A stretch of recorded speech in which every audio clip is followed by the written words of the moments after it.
Thank you very much. Thank you. Well, thank you, President Powers, Provost Fenves, deans, members of the faculty, family and friends, and most importantly, the class of 2014. It is indeed an honor for me to be here tonight. It's been almost 37 years to the day that I graduated from UT. I remember a lot of things about that day. I remember I had a throbbing headache from a party the night before.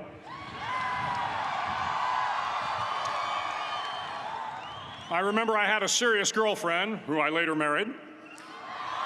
That's important to remember, by the way. And I remember I was getting commissioned in the Navy that day. But of all the things I remember, I don't have a clue who the commencement speaker was, and I certainly don't remember anything they said. So acknowledging that fact, if I can't make this commencement speech memorable, I will at least try to make it short. So the university's slogan is, "What starts here changes the world." Well, I've got to admit, I kind of like it. What starts here changes the world. Tonight, there are almost 8,000 students, or there are more than 8,000 students, graduated from UT. So that great paragon of analytical rigor, Ask.com, says that the average American will meet 10,000 people in their lifetime.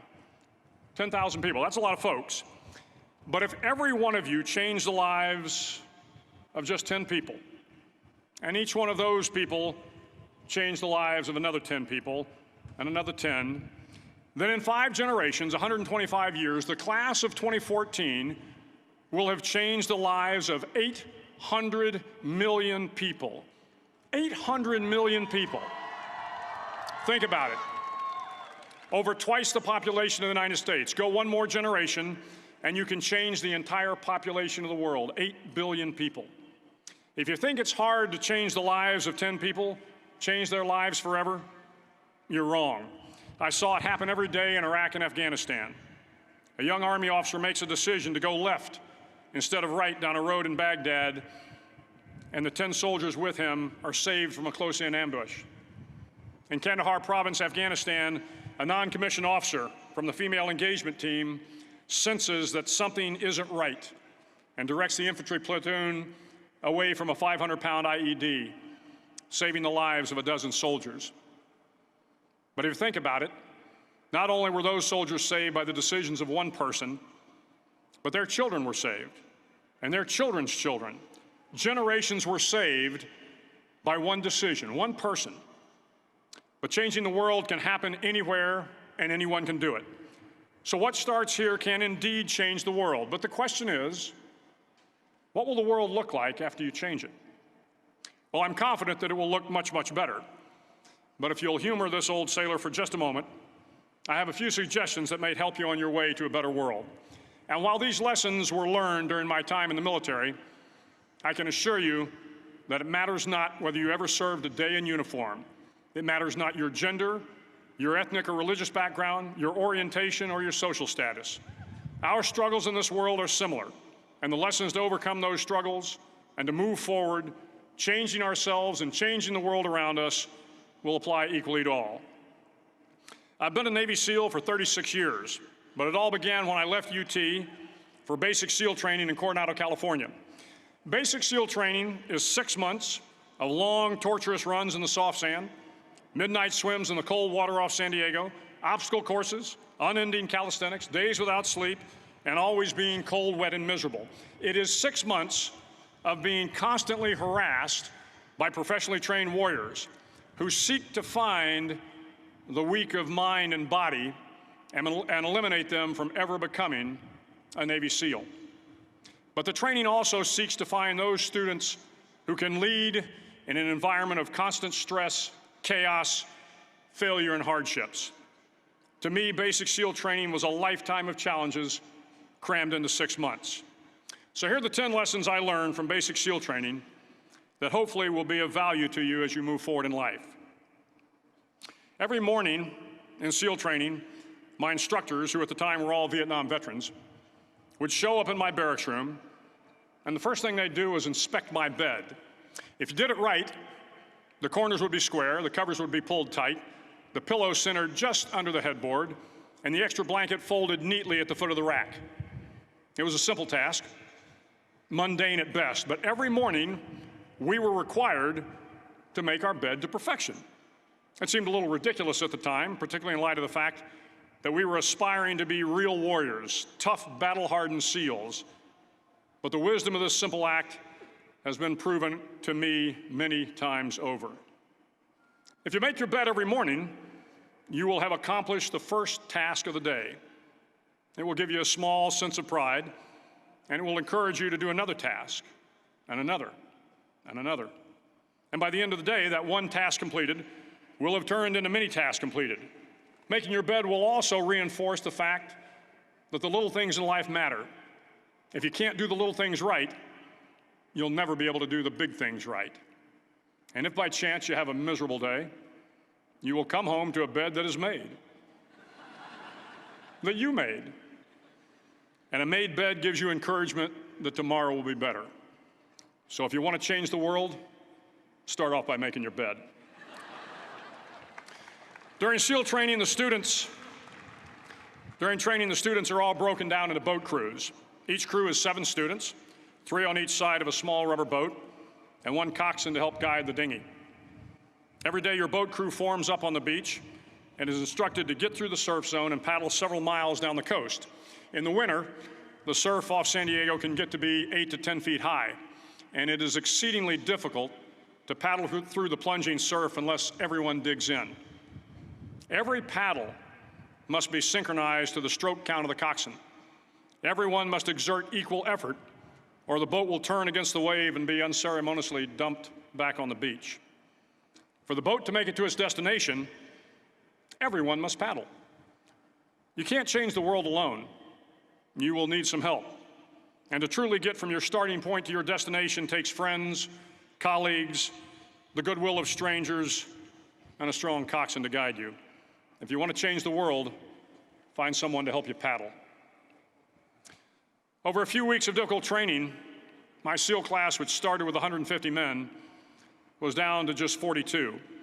There were now 6 boat crews of 7 men each. I was in the boat with the tall guys, but the best boat crew we had was made up of the little guys, the Munchkin crew, we called them. No one was over 5'5". The Munchkin boat crew had 1 American Indian, 1 African American, 1 Polish American, 1 Greek American, 1 Italian American, and 2 tough kids from the Midwest. They out-paddled, outran, and outswam all the other boat crews. The big men in the other boat crews would always make good-natured fun of the tiny little flippers the Munchkins put on their tiny little feet prior to every swim. But somehow these little guys from every corner of the nation and the world always had the last laugh, swimming faster than everyone and reaching the shore long before the rest of us. SEAL training was a great equalizer. Nothing mattered but your will to succeed, not your color, not your ethnic background, not your education, not your social status. If you want to change the world, measure a person by the size of their heart, not by the size of their flippers. Several times a week, the instructors would line up the class and do a uniform inspection. It was exceptionally thorough. Your hat had to be perfectly starched, your uniform immaculately pressed, your belt buckle shiny and void of any smudges. But it seemed that no matter how much effort you put into starching your hat or pressing your uniform or polishing your belt buckle, it just wasn't good enough. The instructors would find something wrong. For failing the uniform inspection, the student had to run, fully clothed, into the surf zone, then wet from head to toe, roll around on the beach until every part of your body was covered with sand. The effect was known as a sugar cookie. You stayed in the uniform the rest of the day, cold, wet, and sandy. There were many a student who just couldn't accept the fact that all their efforts were in vain, that no matter how hard they tried to get the uniform right, it went unappreciated. Those students didn't make it through training. Those students didn't understand the purpose of the drill. You were never going to succeed. You were never going to have a perfect uniform. The instructors weren't going to allow it. Sometimes, no matter how well you prepare or how well you perform, you still end up as a sugar cookie. It's just the way life is sometimes. If you want to change the world, get over being a sugar cookie and keep moving forward. Every day during training, you were challenged with multiple physical events: long runs, long swims, obstacle courses, hours of calisthenics, something designed to test your mettle. Every event had standards, times you had to meet. If you failed to meet those times, those standards, your name was posted on a list, and at the end of the day, those on the list were invited to a circus. A circus was 2 hours of additional calisthenics, designed to wear you down, to break your spirit, to force you to quit. No one wanted a circus. A circus meant that for that day, you didn't measure up. A circus meant more fatigue, and more fatigue meant that the following day would be more difficult, and more circuses were likely. But at some time during SEAL training, everyone made the circus list. But an interesting thing happened to those who were constantly on the list. Over time, those students who did 2 hours of extra calisthenics got stronger and stronger. The pain of the circuses built inner strength and physical resiliency. Life is filled with circuses. You will fail. You will likely fail often. It will be painful. It will be discouraging. At times, it will test you to your very core. But if you want to change the world, don't be afraid of the circuses. At least twice a week, the trainees were required to run the obstacle course. The obstacle course contained 25 obstacles, including a 10-foot wall, a 30-foot cargo net, a barbed wire crawl, to name a few. But the most challenging obstacle was the slide for life. It had a 3-level, 30-foot tower at one end and a 1-level tower at the other. In between was a 200-foot-long rope. You had to climb the 3-tiered tower, and once at the top, you grabbed the rope, swung underneath the rope, and pulled yourself hand over hand until you got to the other end. The record for the obstacle course had stood for years when my class began in 1977. The record seemed unbeatable until one day a student decided to go down the slide for life head first. Instead of swinging his body underneath the rope and inching his way down, he bravely mounted the top of the rope and thrust himself forward. It was a dangerous move, seemingly foolish and fraught with risk. Failure could mean injury and being dropped from the course. Without hesitation, the student slid down the rope perilously fast. Instead of several minutes, it only took him half that time. And by the end of the course, he had broken the record. If you want to change the world, sometimes you have to slide down the obstacles head first. During the land warfare phase of training, the students are flown out to San Clemente Island, which lies off the coast of San Diego. The waters off San Clemente are a breeding ground for the great white sharks. To pass SEAL training, there are a series of long swims that must be completed. One is the night swim. Before the swim, the instructors joyfully brief the students on all the species of sharks that inhabit the waters off San Clemente. They assure you, however, that no student has ever been eaten by a shark, at least not that they can remember. But you are also taught that if a shark begins to circle your position, stand your ground. Do not swim away. Do not act afraid. And if the shark, hungry for a midnight snack, darts towards you, then summons up all your strength and punch him in the snout, and he will turn and swim away. There are a lot of sharks in the world. If you hope to complete the swim, you will have to deal with them. So if you want to change the world, don't back down from the sharks. As Navy SEALs, one of our jobs is to conduct underwater attacks against enemy shipping.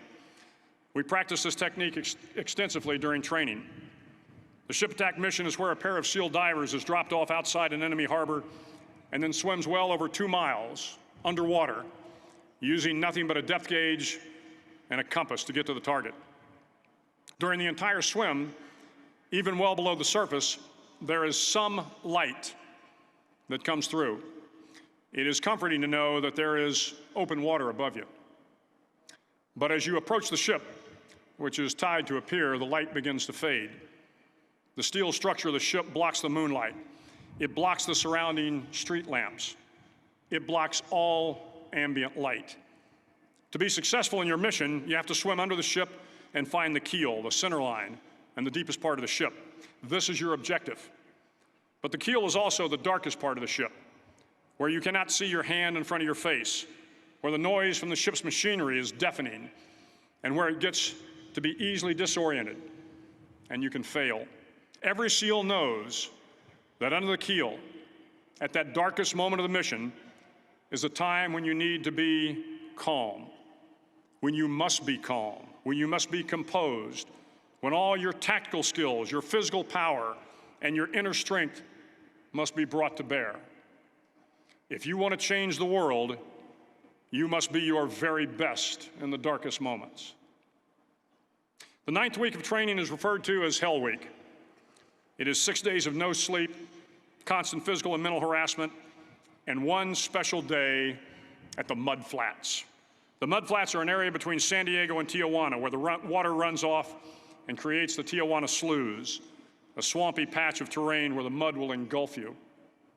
It is on Wednesday of Hell Week that you paddle down to the Mud Flats and spend the next 15 hours trying to survive this freezing cold, the howling wind, and the incessant pressure to quit from the instructors. As the sun began to set that Wednesday evening, my training class, having committed some egregious infraction of the rules, was ordered into the mud. The mud consumed each man till there was nothing visible but our heads. The instructors told us we could leave the mud if only 5 men would quit. Only 5 men, just 5 men, and we could get out of the oppressive cold. Looking around the mud flat, it was apparent that some students were about to give up. It was still over 8 hours till the sun came up. 8 more hours of bone-chilling cold. The chattering teeth and the shivering moans of the trainees were so loud, it was hard to hear anything. And then one voice began to echo through the night. One voice raised in song. The song was terribly out of tune, but sung with great enthusiasm.